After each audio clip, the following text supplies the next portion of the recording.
problem. They think that because they see pets like jumping on the seats and like destroying things, that that's what your dog's gonna do. And like, I don't want fur in my car. Okay, my dog sits at my feet on the floor, so just vacuum out the car tomorrow. Literally, it's not. Seats. They're not going to be on your seat.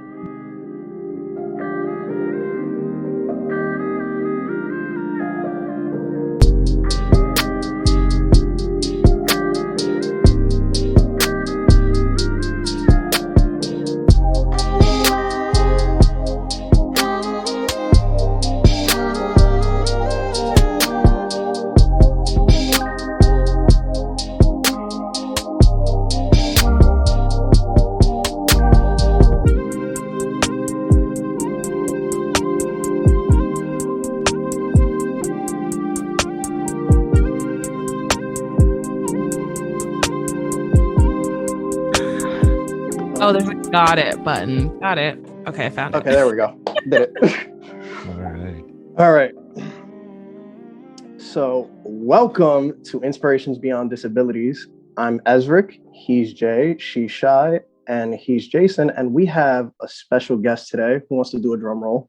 No, I'm not here, by the way. So, I'm just producer today. He's executive producer today. I love you all and have a happy whatever that happy is, but enjoy your show. I'm so excited to hear it. Okay, so our special guest is Bella and the goodest girl in STEM, O'Hara, wherever she might be in the house. Over there. She's sleeping on the floor on the rug. Okay, it's okay. I got this one. I got my pet Rocco by my feet because he obviously can sense that there's another dog on the other side of the screen, apparently. Because that's how it works. Yeah, apparently. Like he rarely does this. He's usually in so I have two desk chairs in my house, and Rocco took over one of them because we took his bed away because he loves to get a little too friendly with one of his beds. So now he just sleeps on this desk chair, and for once he's not in his desk chair, he's by my feet. So either he's feeling really mushy or he knows O'Hara's on the other side. Yeah. I don't know where my dog is. I think he's hanging out with his dad. Oh. Okay, so Bella, introduce yourself. Okay. My name's Bella. I am a 22-year-old college student. I really had to think about how old I was for a second. College student. I am a biology major with a music minor. And I have a beautiful yellow lab guide dog from Guiding Eyes for the Blind named O'Hara, who is somehow famously known on the internet as the goodest girl in STEM because of the fact that she went viral for her little lab testing videos where she eats food in her like laboratory safety gear, and everybody loves that, and so does she. So she's like free snacks. 100% those are her favorite videos to make. She's like, why are we not doing this now?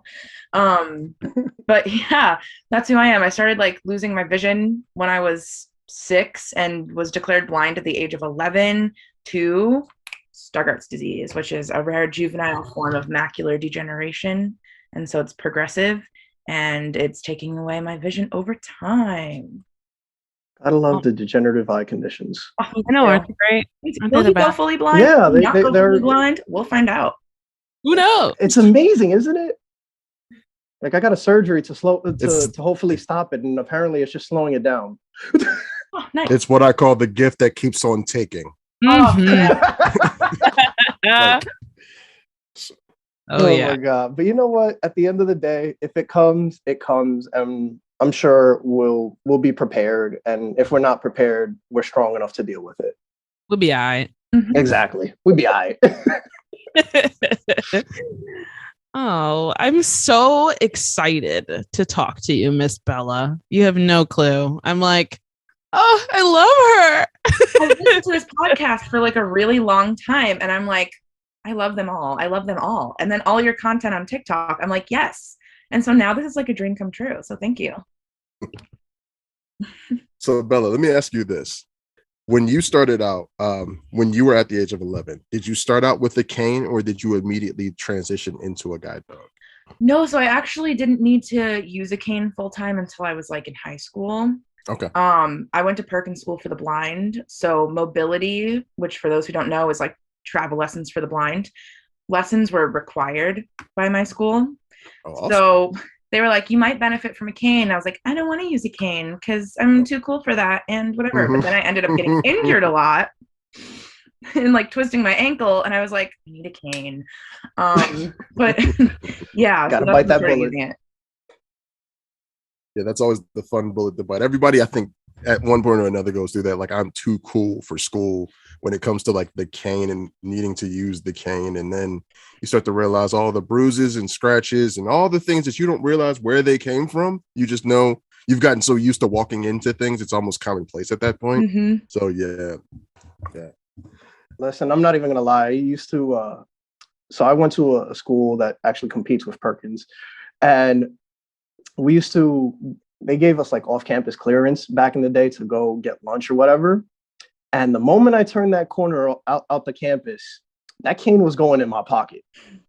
And the worst part was one time, one of the mobility instructors were out walking, and she caught me without a cane and was like, I catch you without this again, you're never going to be able to go off campus again. I was like, oh, shit.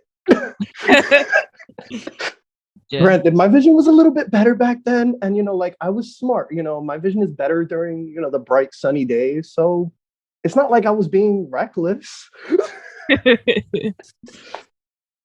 One thing I noticed is like when I was first given a cane and told I needed to start using it, and I was like, I'll be all right. I don't need it yet. It was like I thought I had more vision than I did.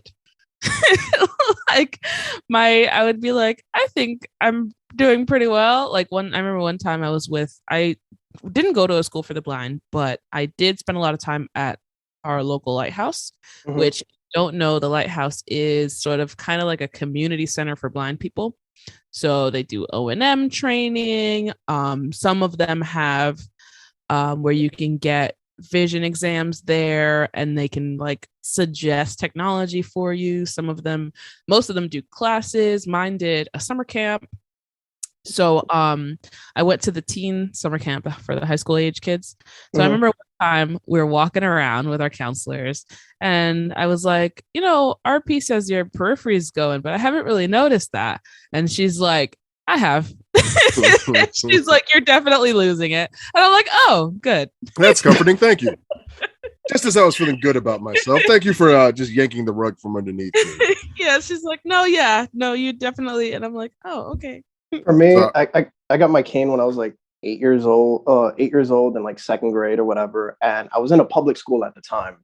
And one thing I've noticed that when you're in a public school setting and you have all these like, CCTV, a cane, it's fascinating to everybody else. I had a CCTV fall on me because of two kids arguing over who gets to help me with it. Okay. But how big was your CCTV? Oh, it was the big body ones. The ones that almost looked like the bubble TVs. They had a whole desk for me at my public school when I went. That was like just for my CCTV, and they're like, "This is where the blind girl sits with her." Yes, I had that. Same, I had that. Same. I had the giant. So it was a two-parter. It was the screen, which was like a humpback screen, like the old school, like desktop monitor screen. Yes. And then it had like the huge tray that would take up an entire table that like lit up, but like I was considered cool because mine like changed colors. So like you could have your fancy right there, Jay. Green writing, red writing, blue writing, black writing. It was like, oh my God. The funniest thing is when they love putting stuff underneath the screen and watching it change colors. And I'm like, bro, get over it. Yes. You know what? Though I couldn't get over it because me and my brother has the same condition I do. Me and my brother, we would act like our action figures were on TV. So like we would lay them underneath the tray and like interview them. Like we would do dumb stuff like that because like you have to have fun with it. Otherwise, what's the point? Like I'm not just going to read with this. You gave it to a kid with an active imagination. What were you expecting? That is a fact. That is a fact. You know what? He's not lying.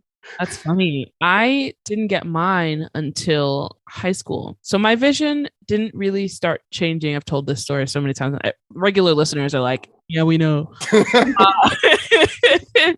But it didn't start changing until my junior year of high school.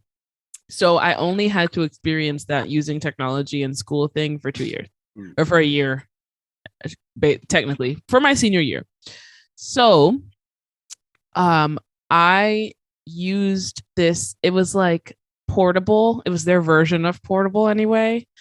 And it was this huge, I think it was by Optelec, but it was this huge CCTV that fit in this like giant briefcase, right? So the briefcase was like, it was basically the size of a suitcase, but if you laid it down on its side.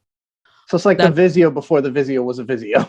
It was, yeah, it's like the Vizio when the Vizio was 25 pounds. Jesus Christ. God, yeah. So it folded and you could bring it around, but really it wasn't portable. Like I used to keep it in the band room with the euphoniums. Like it was not small. That's how bad it was back in the day for things that they considered portable. Like, yes, if you can technically lift it, it's portable. It's portable. Yes, but I'm like 5'1" and 100 pounds. Like, this is not portable. This is a daily workout for me. Like, it was not okay. So that's what I used. And basically I hated bringing it to class. So what I would do is I would bring it to certain classes. Some of my classes were upstairs, so it was not going to happen. It just wasn't. I would bring it to certain classes, and then other times I would just leave it in the band room and I would just take my work and go do my work in the band room. Like I would put my CC, because my band director was super cool. So I would just put my CCTV up on a random table in the band room and just be like, okay, you gave me a test. I'm going to go take this over here. And I would just, because I didn't feel like bringing the CCTV upstairs. Like we had an elevator, but like, no, I don't want to. So I had a room where I would just take my tests and stuff with my CCTV. And then I had my iPad, so I would like take pictures of things and zoom in if I needed to. But because I was the only kid that was allowed to have her iPad out all the time, and I had the Wi-Fi password and everything. But so that's what I did. And then my textbooks they made me use I forget what the app is called, but they were all digital. Oh, that's nice. I'd have been nice in high school, but I went to high school like decades ago. So that would have been nice. Yeah.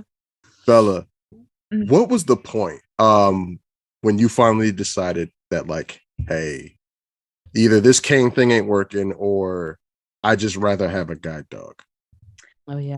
It was like in my head for a while, because at Perkins, like other people who went there had guide dogs, specifically teachers and staff. And so I was like, they're really cool. And they obviously can do things that canes can't do. And I was like, I really think I need one. But then it really confirmed in my mind when I had two ophthalmologists tell me that I could benefit from a guide dog, and they don't even know each other. And so my regular one at Boston Children's Hospital, and then my Perkins makes you go to do a vision evaluation on campus at their ophthalmology clinic. So saved my life. It's a very, they like require you to do it. But they were also like, a guide dog might bring you more than a cane can bring you for the way that your vision is presenting. And I was like, I thought guide dogs were only for fully blind people, but apparently not. So the one thing that shocks me about this is, from what I've heard, most schools for the blind, they're not really keen on their students having a guide dog while they're, on their campus. They rather you wait till you graduate and then, you get it when you're moving on to college. Why is that though? I feel like that kind of makes sense though, because if you think about high school kids, and the maturity level that exists there, and the responsibility that it takes, and just the environment, I don't know. Like I taught middle school, so it's different, but I feel like high school, I wouldn't want, because if you allow it, right? So now let's say there's like 6 kids in the classroom with guide dogs, right? Oh my God, that sounds like imagine pack of dogs. Yeah, exactly. So they have to be like, maybe wait until you go to college, because you never know. You know what I mean? Like that makes sense, because otherwise you got half the class with guide dogs, and it's just a lot. Shit show. Like a lot. What I would imagine, you would think like at least let them have in the senior year. That way you would get at least a year of being acclimated with your dog. So that way, when you go to college, you have, you have a guide dog who you're already familiar with, who you already feel comfortable with. Because depending on what campus you go on, some campuses are ridiculously huge. Yeah, I know. That is That is nuts. true. That I is true. started getting ready for a guide dog like 2 years before getting out of high school because the preparation process, my mobility instructor was like, we really got to focus on these sets of things because like to have a guide dog, you have to be like super independent, like, Yeah. and it's a lot to like be able to get one. So they were like, we got to work on all these things because they're going to like test you on all of this and like make sure that if you get lost, are you able to actually navigate out of it by yourself? Because a dog is not, Google Maps. So it's not just going to be like, we're going to go this way. It's still up to you. So exactly. Wouldn't it be nice if they could teach your dog Google Maps? Like, that would be awesome. That would be interesting. So cool. That. I suffer from a lot of I don't know, I guess like I don't want to say like identity crisis, more like imposter syndrome when it comes to thinking of getting a guide dog. Yeah. Because like you said, I used to think like, well, you have to be totally blind to get a guide dog. And I'm not even close to that. I still have, like I always say, I still have a decent amount of vision unless you turn the lights off. When you turn the lights off, we're all even. Yeah.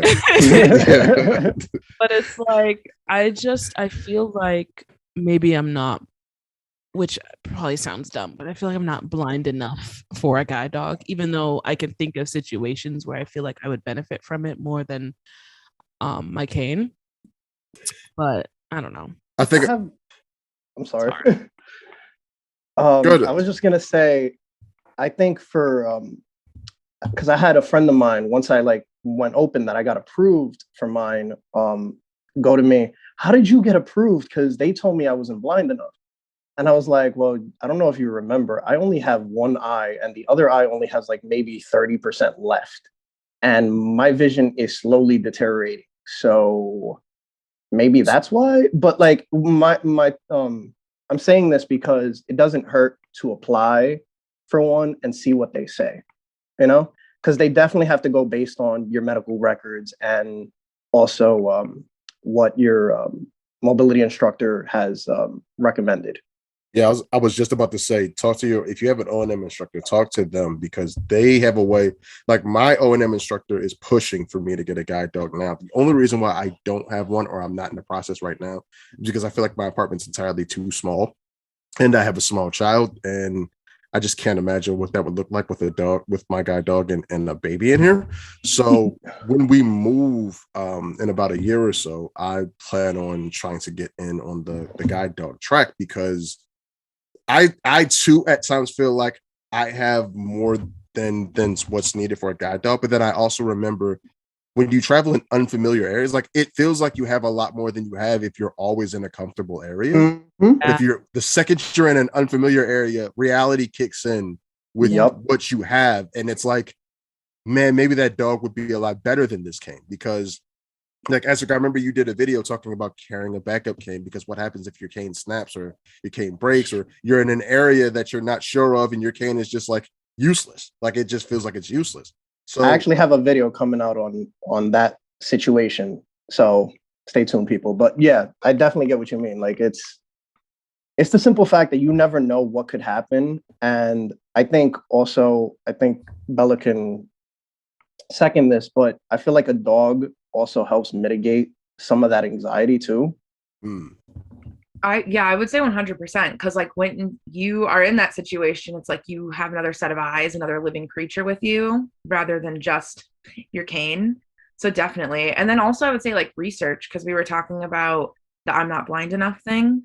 Actually, when I first called schools, when I was like looking into starting to get ready for a guide dog, they were like, what's your visual acuity? And I told them, and I was like, but my disease is like degenerative, so it's going to get worse over time, like usually very quickly. For mine, it was like rapidly getting worse.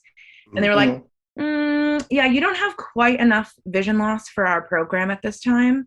So some are like really, and I won't name names because I actually honestly don't even remember which ones it was, but like some, and I won't recommend one school over another, even though I love Guiding Eyes for the Blind so much, but each school is going to be, you know, whatever's the right fit for everybody, like their own fit. But like Guiding Eyes was really good about like, well, what's your story? What is this? Might be your visual acuity, but that doesn't mean that's how you like travel. So like, can we come see you travel? Which they all come see you travel, but like, we want to assess you as an individual, not you as your visual acuity. Yeah. I liked that. That makes sense, because honestly, visual acuity is really annoying, especially if it's judged just by that stupid big E chart. Because like Chart gives I me can nightmares. I hate that stupid What letter chart. is this? I don't know. They're like, yes. The only one, and I made a video about this because I was like, but the only one I could see is a stupid big E. And I'm like, is that because I can see it, or is that because I know it's an E? So I just had an appointment a couple of days ago where I had to do the stupid eye chart thing. And it was like, what's the first letter? E. They were like, no. I'm like, what do you mean no? They're like, no. We realized that you guys started memorizing it, so we changed the first letter. And I walked up on it. I walked all the way up on it. It was an A. I'm like, oh, y'all suck. Like, this is, I have to memorize a whole new chart now. I need someone to do that, because I don't know, to this day, I have no idea if I can actually see the E or if I just know it's an E. I have no clue. For me, they realized I can't even do that, so they pull out the little book and then they measure it from your face. Yeah, that's the other thing too. I like that method a little bit better. I can't stand it because they're like, hold this to where you're comfortable reading. Ma'am, I have a screen reader. I don't read anymore. Like hold this to where I'm comfortable, pull out my phone and like try to scan it. Like that's how comfortable I am. But like, yeah, there are some things that need to change about that process, that whole process. To this day, I feel like my acuity is not accurate, because they say 2400 in one eye, 2500 in the, or whatever the heck they say. I don't remember. I know my left eye's worse. But I'm like, that's based on this stupid chart. And I know that, like, I don't know. It's so confusing. I don't know if any of you are like this, but my ophthalmologist is like, this is your visual acuity today, but tomorrow it might be different. Just going to say that. Like, everybody has their good days and their bad days with their vision. 100%. Yeah. You know, there's days where I'll go to the eye doctor and my nystagmus is just on 100 to the point where I really can't focus on these letters. But you know, I'll come in another day and I'm like, all right, let's go, let's do this. But like, I think the stupid thing for me is like on days like that, like where it's really, really bad, I'll cancel an eye doctor appointment when I'm like, those are the days you should probably go in the most. Yeah, I use it because like on those days, I don't feel like leaving the house at all. Like, I don't care what's going on. Like, I just don't want to be bothered, because there's like, even if you're getting a ride, right? Mm-hmm. There's still the walk from your house or your apartment to the ride, and you don't know what's in between it. And it's just like on those days, your anxiety is on like 100, and like if you hear people outside, and like it's just a lot. So like on those days, I like to stay in the house. So let me ask you, in that vein, Bella, do you have days that are better and worse? And if so, how much more of a guide dog? How much more? Sorry, I'm trying to talk over Jaws. Hold on one second. That was me doing my final presentations at school. I had a voiceover on in my ears. And I was like, and I just kept saying during the presentation because it was at like 100%. Oh my God, that's the worst. That's so funny. Sorry. It literally just stopped reading. Like that. For those of you that are unaware, if you use voiceover or talkback or Jaws or narrator, whatever you use, if you have on a pair of headphones, any type of screen reader, if you have on a pair of headphones and you're talking and that thing starts talking, imagine trying to talk over another human being that's constantly in your ear. Oh my God. The worst is when I'm the worst. The worst is when I'm filming a TikTok and I get notifications and voiceover just wants to tell you. I'm like, shut up!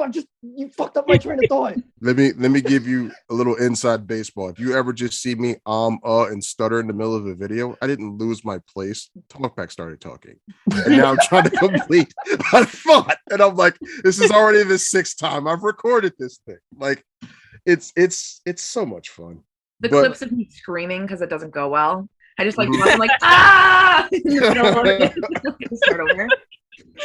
I love that. Like, one day we should all post our like stupid like screaming cut edit. I'm down for that. I think that'd be Bro. so funny. Bro. Because That's we all have them.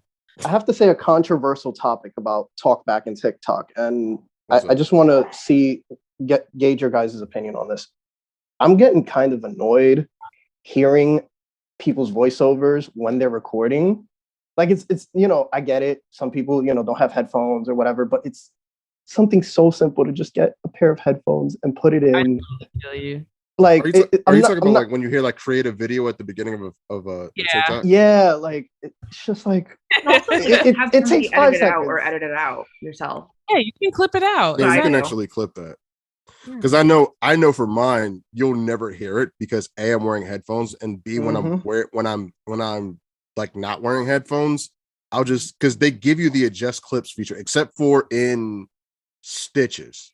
Yeah, Yeah. you can. Stitches you can no longer, for some reason, you can no longer adjust those, which stinks. But like, other than that, yeah, I mean, it's one of those things because some people just like point shoot. There's no editing, and they just post. I'm not mad at it. Like I get it. It's just it kind of gets irritating when you're like scrolling and you hear create a video, and you're like, it just takes 5 seconds to put on some headphones. 100%. And what about the new text-to-speech voices that TikTok's offering, like Chewbacca and stuff? I'm like, that defeats the entire purpose of accessibility. It's literally it's a thing that everybody uses now. Yeah, Chewbacca, and it's like not even the actual words that's on the screen. And I'm like, yeah, because it's just Chewbacca sounds.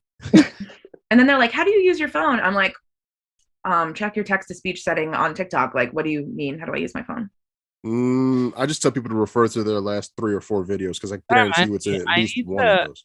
I need to pin one of the because I did a couple of videos just screen recording, reading comments with voiceover. I need to just pin those. That's what I did. No, they'll still ask you. They'll still ask you. I know. I just go refer to my pinned videos. Yeah. I'm like, it's right there. You don't even have to scroll through anything.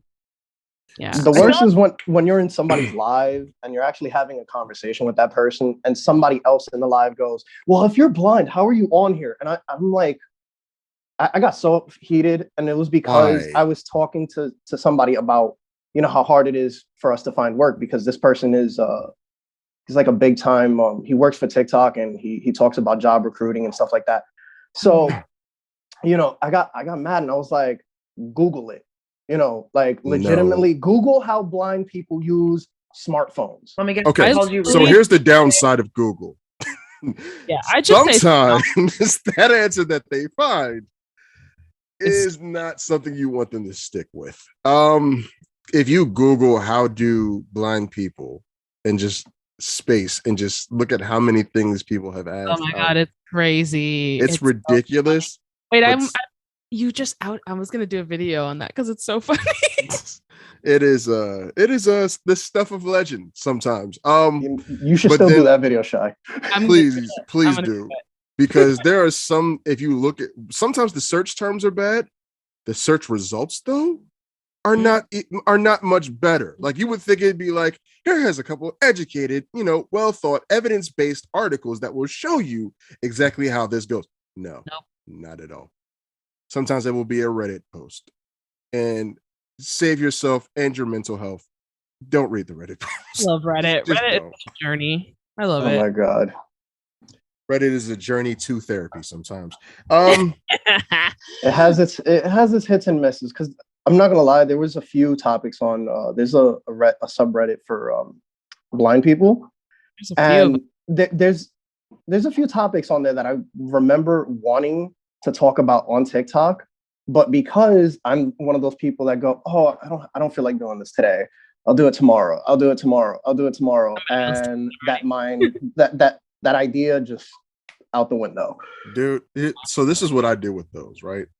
I'll write them all down. Like if I have a topic idea, I'll write it down. And then what I do is in one day, and that's why a lot of my videos just look like I've worn the same shirt every day for like 7 weeks. It's because I shoot them all in one day and I let them sit in the drafts. And then when I'm ready to put it out, I'll put it out. Like if I feel like something needs to be changed, because something could be funny to me today that sucks tomorrow. Oh yeah. And I'll just go back and just edit that and change it. Or sometimes it's just like, this was in poor taste. Let me just go ahead and leave that be. Like, let me just get off that. Because there's been a few videos that I've wanted to like respond to people saying things in the community. It's just like, come on, y'all, this is too far. But like sometimes I'm like, that's in poor taste. Let me just let that be. So if you have an idea, either write it down or if you don't feel like putting it out in that moment and responding to comments, just shoot it and let it sit in the drafts. That's what the drafts folder is for. It's basically like your upcoming projects. For me, when it's like that whole moment of just shoot it, it's like, no, I don't want to. Like, I don't feel like it. I don't feel okay. Like, I don't know if it's just an ADHD thing or what, but I just like. I do that too. Me too. You're like, in theory, it sounds great, but I don't know if I have the energy. And then the editing and like actually. The funny thing is, I'm not even that like exquisite with my editing. All I do is throw a sound over it and call it a day. Like, there's nothing special to my videos, really. Nice and simple. Yeah, I have a pet peeve with people with sound, because if you're going to throw a sound on the video, definitely, please adjust the music volume. Don't.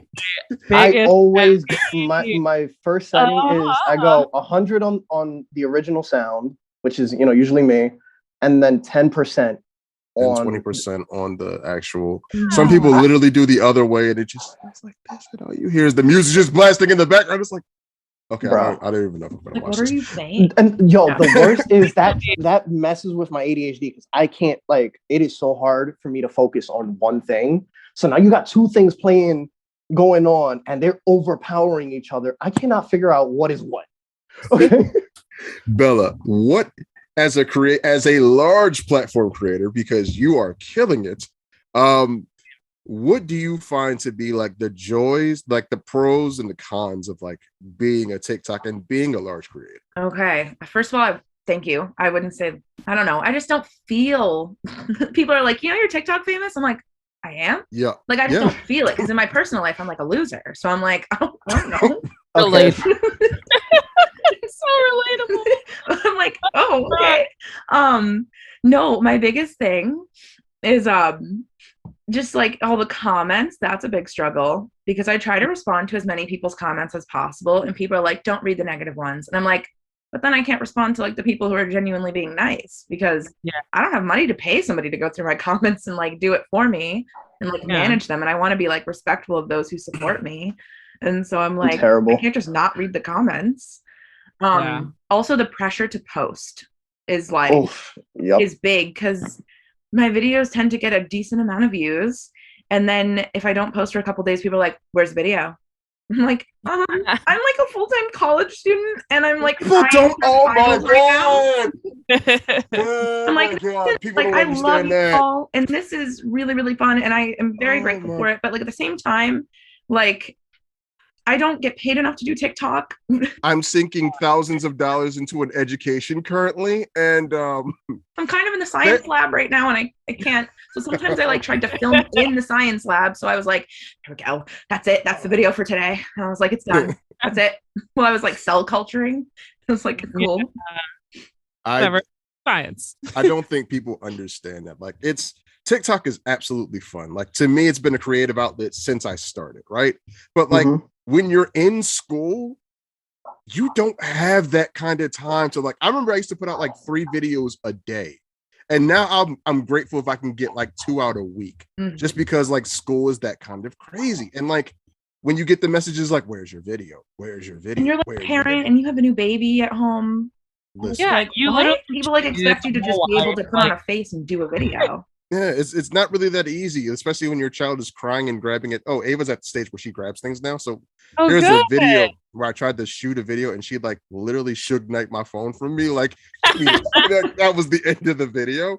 But like, it's a challenge to be able to like just do that on a consistent basis. Like, you love doing it, but like on a consistent basis every day, all the time, it is not as easy as people. Like, YouTube has that ability to where if you're a YouTube creator, you can legit drop a video once a week, and that's it. Yeah. That's fine. TikTok is all about that instant gratification. Yeah, it's an everyday thing, so it's not as easy to do that anymore. I disappeared for a whole month, and I had people like in my inbox, "Are you okay?" I'm like, yes and no, but just let me be. Just let me write it out. Yeah. I mean, y'all have seen me drop out. Like, I haven't posted. I recently just started posting again, I guess, but like, I got a new job in August, and Yeah. like I just have been trying to throw my brain into that. And by the time I get home, all I want to do is lay Lay around. down. That's all I want to do. And it sucks because I'm not even doing things I'm supposed to be doing, like cleaning my house or working on my RBT training or anything. I'm literally just laying. Because at the end of the day, that's all you have the energy to do. Yeah. That's all you have the energy to do.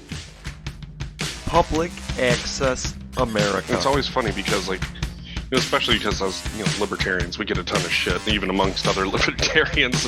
I think political philosophy is a lot like religion, and where there's moments you have to go on faith and trust what somebody else is saying.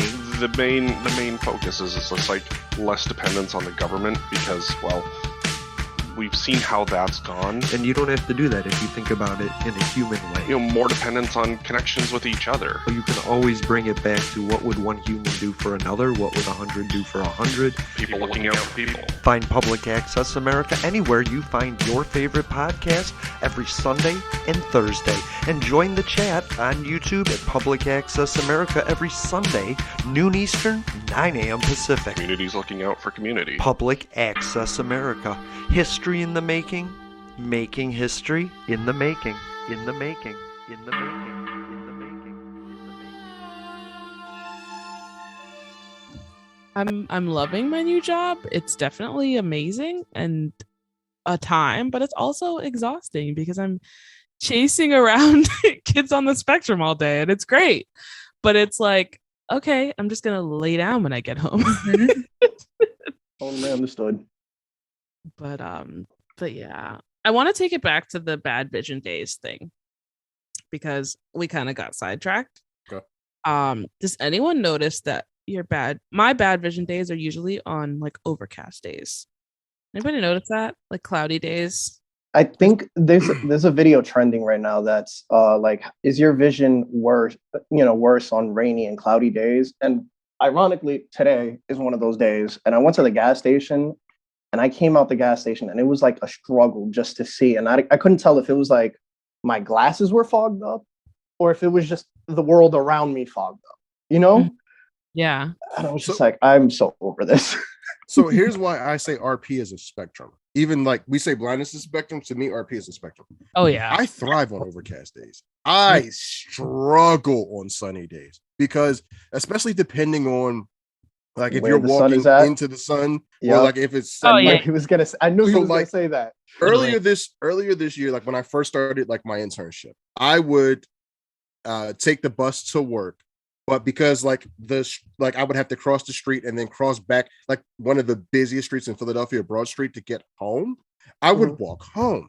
And like when I walked home, I was like, it was as the sun was setting, so like the sun was like smack in your face like as you're walking home, and that made it so difficult to walk home. So like sunny days are the worst. Overcast, because it's not too bright, but it's not too dark either. I feel like it kind of puts me on not even ground with other people, but like it's not as bad seeing to come home. So like I prefer overcast days. Like, but if it's dark, no, forget that. No. I get the most floaters on overcast days. I also overcast, but also snowy days are a no-go for me because of the glare. Oh, it's beautiful, yeah. but the glare, everything's a whitewash, and I'm just like, wow, like what is this? Because I can't see anything. So for me, it's not even the snow. It's not even the glare. It's the fact that okay, in New York City, majority of the streets are pretty good, but I moved to the outer boroughs, and on my block there's a lot of brownstones, so the owners of those buildings actually have to maintain their own sidewalks.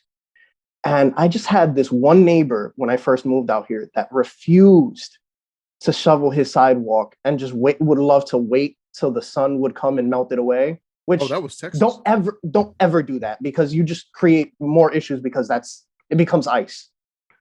So that's literally the motto of Texas. Like when it snowed in Texas, when I used to live in Texas, the motto for them was whatever God put down, God will pick up. And like that was legitimately like nobody shoveled anything. So like your whole walk, like I don't know if you have the same annoyance with like leaves in the fall. Like whenever it's just imagine a block of that. Just there's no like feedback whatsoever, but leaves. Like, so you can't tell if there's like manhole covers or anything like that. Like, that's Texas. Like, there's snow everywhere. They don't shovel it. They don't move it aside. You have to wait for it to melt. And sometimes, because they don't believe in using rock salt at all, they use sand. So because of that, it can take like days for even like the smallest amount of snow to melt away. Guys, Right. guide dogs with leaves. That's a benefit. You just reminded me, because like, you know how like with your cane, you're, as you said, Jay, you were like, can't feel feedback. Yeah. Guide the dogs, leaves get they can on the they know where they're going, so you don't have to worry about it. Oh, that's Same with the snow. Mm-hmm. I live in Florida, so you know. show off. Like, She's like, what is that. weather? Okay. For me and Jay, she's not really showing off because we have more mobility than she does. Okay, let's just be real. Really? No, is your public transit system that good down there, Shay? Trash. Trash. Okay. Garbo. Okay. The worst thing in the world. Okay. All right. It's I rest my garbage. case. No, it's garbage. It's honestly the worst thing ever. We have buses. We surely do. We have buses. However, do they run? I mean, like they exist. They're there. They're definitely there. They run sometimes. The way the bus routes are built are stupid. The way the bus stops are like how far apart the bus stops are stupid. Here in Central Florida, I'm noticing it's a little bit better than South Florida was because I just moved to Orlando. So it's slightly better. Also, I got approved for Orlando Paratransit, which took like a month. Thank God. That's dope. I just got approved for Philly Paratransit too, by the way. I gotta reapply for mine. They So what? You weren't using it already, Jay? No. It was because it was from walking home and like walking into the sun. I was like, the hell with this? Like there has to be a better way.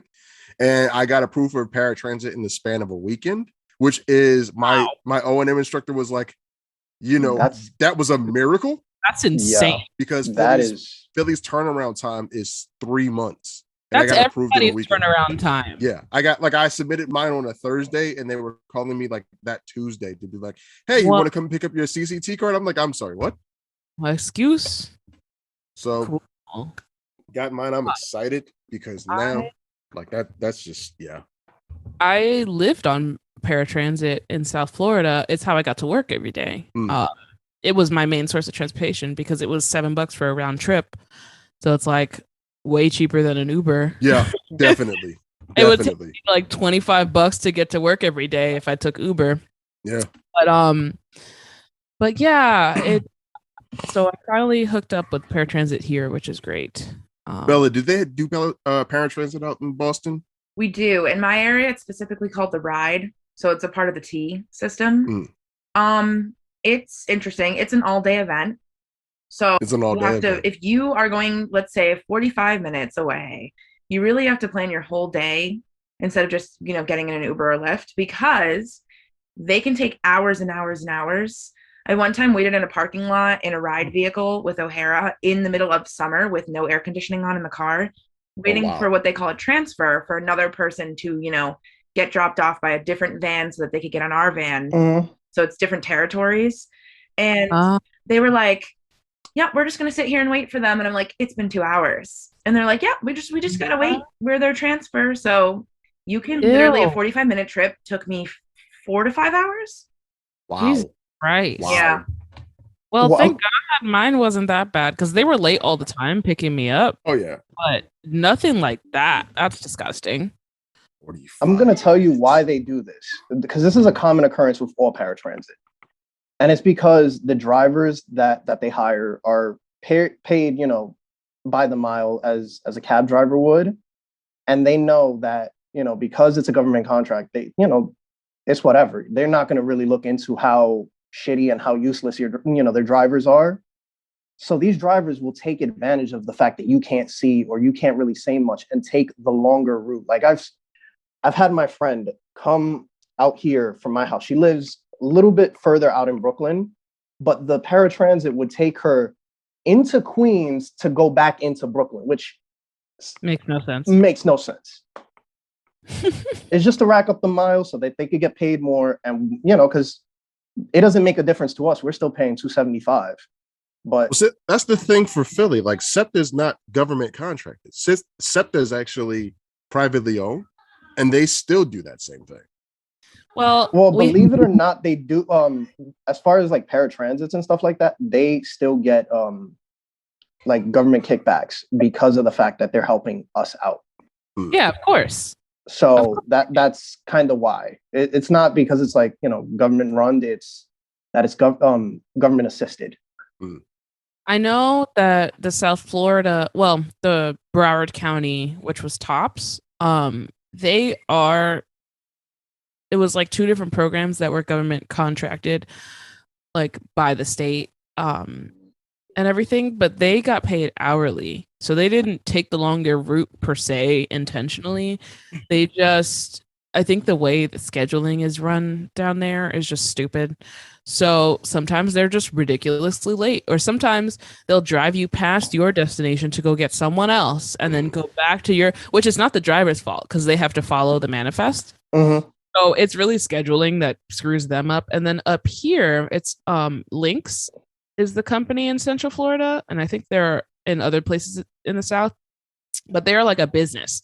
So from what I've noticed, they're super strict. So they seem to be really on time so far. So I'm hoping it stays that way. Because I don't know if they're government contracted, but they're like a business and they care about their shit. So they even will like dock you for no shows and stuff. Like if that's the worst. Out here, they'll dock you for no shows and they won't even show up. I've had moments where I'm standing there waiting and they'll report me as a no-show, and I actually had to take the train, and I was like, are you freaking serious? Oh, you're supposed to call them and be like, no, your driver. Oh no, I did, and they were like, oh well, you could take a cab and we'll reimburse you for the receipt. I was like, do you realize the whole purpose of me doing this is I can't afford a fucking cab? So I was like, fuck it, I'm taking the train. Paratransit. But I'm grateful for it because it's just so much cheaper. And when it works, it works. They actually revoked mine recently for something really stupid. So out here, they to kind of mitigate the fact that not everybody needs paratransit, and they realized the cost of paratransit, you know, shipping people around for the cost of a subway fare isn't really the most ideal. So what they did to mitigate some of that is they gave us, some of us, these Metro cards that would have like 4 free rides a day. Oh yeah, they do that here too. It's not buses, but still. And what happened was, I would always constantly pick up my ex-girlfriend from the train station. And legally, I can swipe her because technically she is my personal care assistant the moment I, pick her up, right? But some asshole cop was sitting there watching me and reported me without even telling me that he reported me for misusing my Metro card. So now I have to reapply and, explain to them, listen, that incident right there that your little a-hole of a cop, reported was me picking up a friend of mine that was acting as a, personal care assistant, taking me to an eye doctor's appointment. Well, paratransit is a journey. Mm-hmm. Anyway. Back to Bella. Let's talk about Bella because she's our guest. I'm like, I hate talking about myself, but okay. It's okay. We all do. And now we do this. When we were all on that side of the microphone, it's always like uncomfortable to be like, I don't like talking about myself. But you know what, to make it easier, let's talk about like your, the Guiding Eyes journey that I, am gonna have to face, but the one that you've already went through. Okay. So I applied to Guiding Eyes. I forget. I think it was it was definitely 2017. And they were the second guide dog school that I officially applied to. The first one said no because I had too much vision. So fun. They are located out of Yorktown Heights, New York. That's their main campus for training. But I applied to them. It was like a few-month process for me. It's different for everyone. I've heard like it being longer, shorter. It really just depends on their scheduling, your scheduling, their availability of dogs at the time, and like a bunch of different factors. So yeah, they're a nonprofit out of Yorktown Heights, New York. And I applied to them. You have to fill out paper application.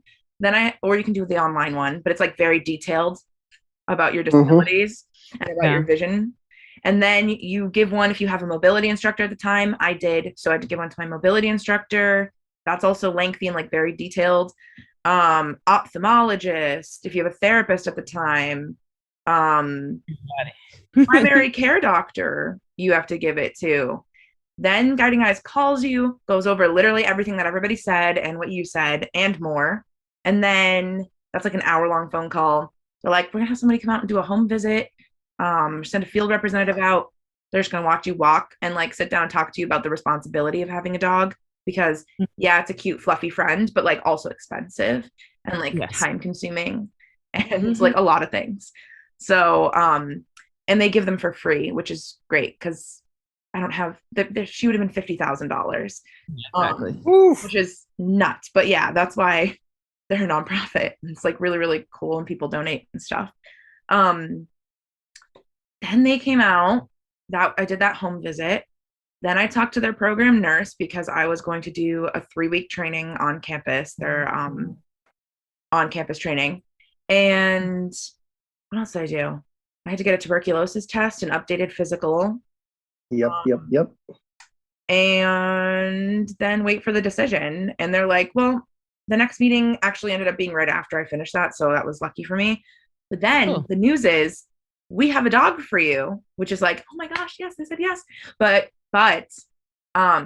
we can't put you into a class until next year, like a year from now.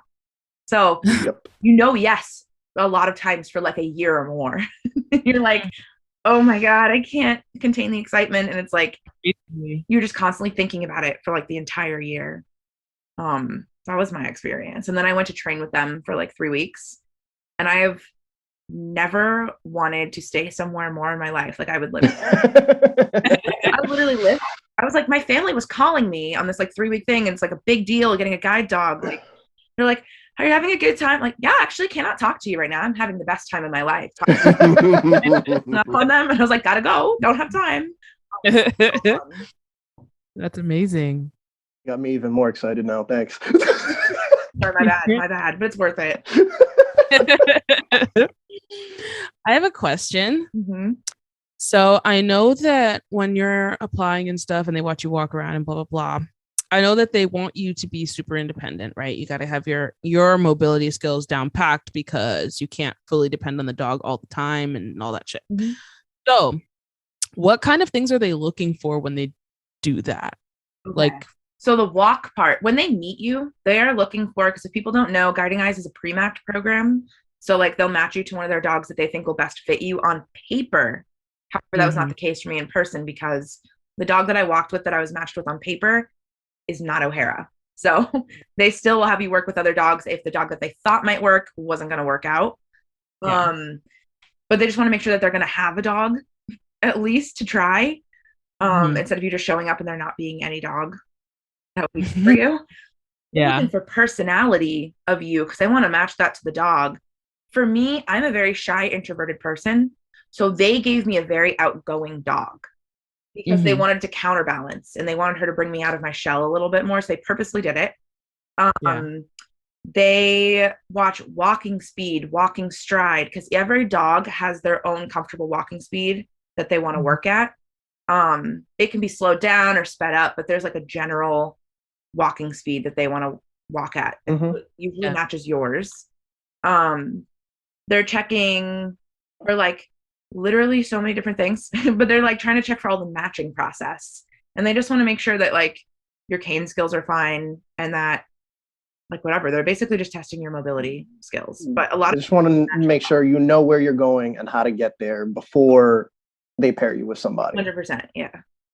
Which it's funny that you bring this up because what really put me off from getting a guide dog for a long time was, two things. One being when I was in high school, they took a trip out to Guiding Eyes and they did the whole thing where they did a Juno walk and figured out your walking speed. And they temporarily paired you with a dog to see how you felt walking with a dog.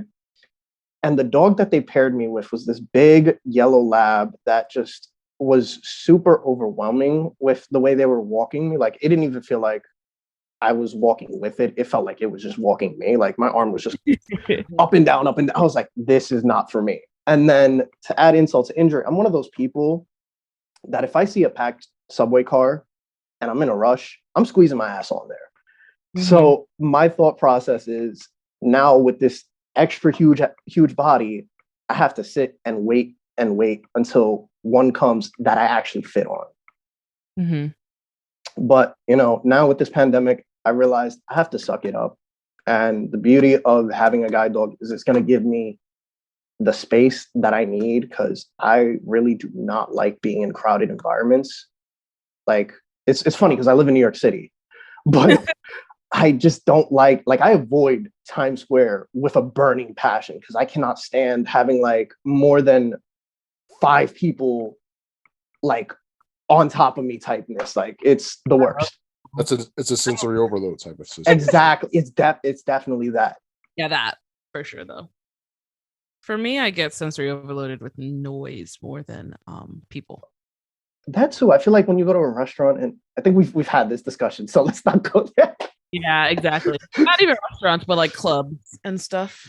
It's too much. I don't even do that. I rarely do that. Somebody put in my videos like, let's go bar hopping. I'm like, I know I'm a New Yorker, and I know I'm like 25, but I'm not a drinker like that. I don't like being drunk that much. And 2, I don't like bar hopping. Like, I don't like the people at bars irritate me. The noise level irritates me. Clubs though. Bars are more chill in my opinion. The New York City bars out here, they're just as worse as clubs, because they're practically like mini clubs. So unless it's like a really like shitty just dive bar that like you go in, get a meal and share a beer with your friend, that's the vibe I can deal with. But if it's like a legit bar where there's many people, a lot of noise, I'm just like, no, I'm done. I'm walking out. Another one of the imposter syndrome things is I was dealing with is like, I don't go places enough. It's like, what, this dog needs to be working, and I feel like I go to work and I go home, and I'm like, I guess I'll take the dog to work, but then I work with children, so I'm like, does that make sense? So that's another reason why I'm like, I don't know if I should apply. It might be good to like sit down and talk to a guide dog school and be like, hey, I'm thinking about it, but here's my situations, and then offer like their opinions on it. Yeah, maybe we'll do that. Because I know some people who work with kids who have guide dogs. So I think it just depends. Maybe they'll give you a dog that's like less, because every dog has their own distraction thing. Because they're super, super well trained, but you can't train a dog out of a dog. So like O'Hara's is she loves other dogs. To a point where sometimes it will make her lose focus for like a few seconds. Some of them are people dog, like they love people. So it might just give you like a less people-y loving dog, which would be nice if I had that, because O'Hara loves people too. And I'm like, I don't love people. I love people. I love people when they're friendly and not so overbearing. I like meeting new people, but once I decide I don't like you, I'll just move on. But like in general, I enjoy meeting new people.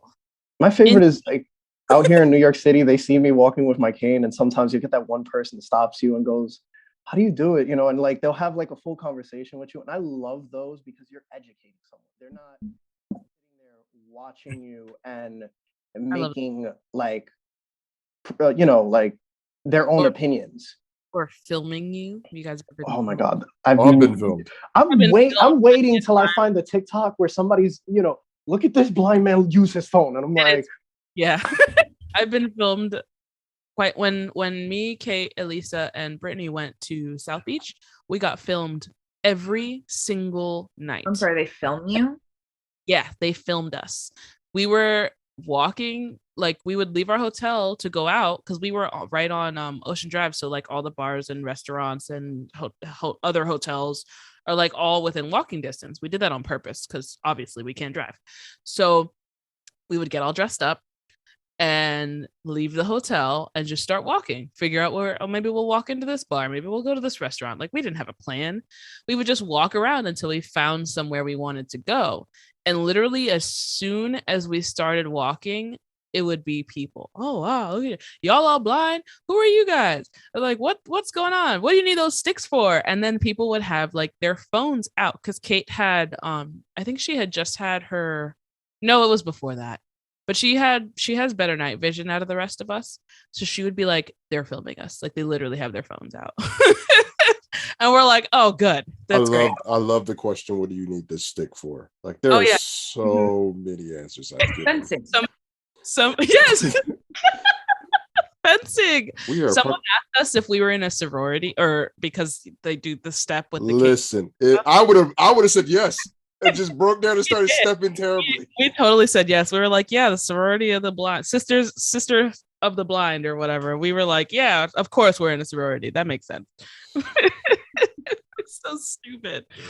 That was a fun trip. It was very interesting. We happened to go the weekend of the South Beach Food and Wine Festival.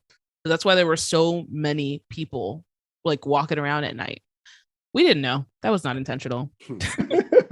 That's what's always fun when you think you're going somewhere nice and quiet, and then you realize it's like the weekend of like Mardi Gras or something like that. It's like, I mean, I know South Beach is never quiet, but we weren't expecting that. Like that was a lot. We just got lucky, I guess, or unlucky.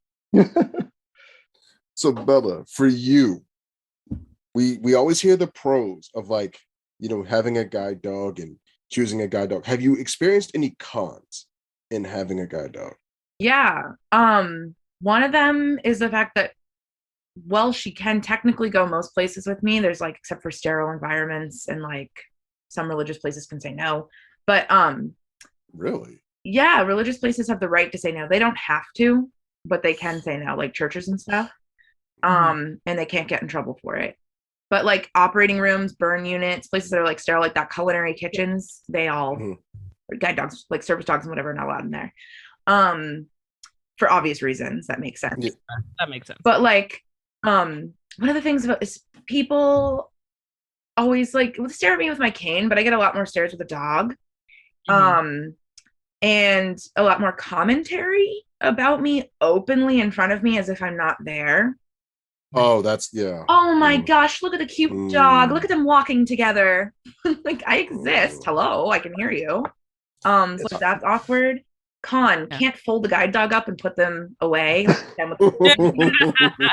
So it's kind of there. I used to hide my blindness by folding my cane up and putting it away.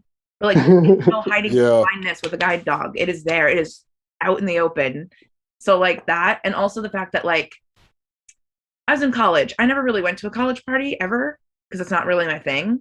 But if I did, like you can't even though I could bring a guide dog, why would I to a college party? Like, what am I going to do with my dog? Or as you guys said, like if I were to go bar hopping, like what am I going to do with my dog? Because do you want to put your dog in that situation? Like concerts, like things like that too. Yeah. All that loud. Easier just to fold up and put your cane away. So in that sense, yeah. And like Uber and Lyft, a lot easier because less chance of getting denied. And yeah, that's my biggest fear. But then again, like I've realized if I'm having my guide dog, all I'm using is a subway. F that. I just imagine trying to go to a party with a guide dog and just hearing who let the dogs out as you and your guide dog walk in. It's just like that whole my family would experience. Do that. I know people who are that kind of like petty that would literally do that. But like do that for jokes because they know I would laugh. Yeah. But like I have a problem with Uber. Well, I have a problem with obviously besides sterile units and like, you know, things like that. Like I understand those and why you can't bring, you know, service animals in there. But like everybody else, I kind of have a problem with not being able to bring a guide dog in because what is the alternative? Like, especially in places that are like dimly lit. And like, I'm sorry, just for me and a cane, like my cane is about as useless as my eyes in certain dim lit spots, like dim lit restaurants, like dim lit churches. Like we might as well just stand here. Like my seat is right here at this door. Stand here. Yeah, I'm gonna just stand here. Like, are you security today? Yes, I am. I am the worst security you will ever have. But like, it just doesn't make sense to me why denying, like, especially in an Uber or a Lyft, like, this is They're not my pet. They're not educated. This It's is not- it's uneducated. It's ignorance. That's the word. Pets. Yeah. The problem. They think that because they see pets like jumping on the seats and like destroying things, that that's what your dog's gonna do. And like, I don't want fur in my car. Okay, my dog sits at my feet on the floor, so just vacuum out the car tomorrow. Literally, it's not. seats. They're not going to be on your seat in the car. They're going to be at my feet. And then they're like, oh, well, I'm allergic, which is like, okay, Lies. you might Open a window. truth, but also it's so easy to lie about too. Yeah. At the same time, allergies under the Americans with Disabilities Act is not a reason to deny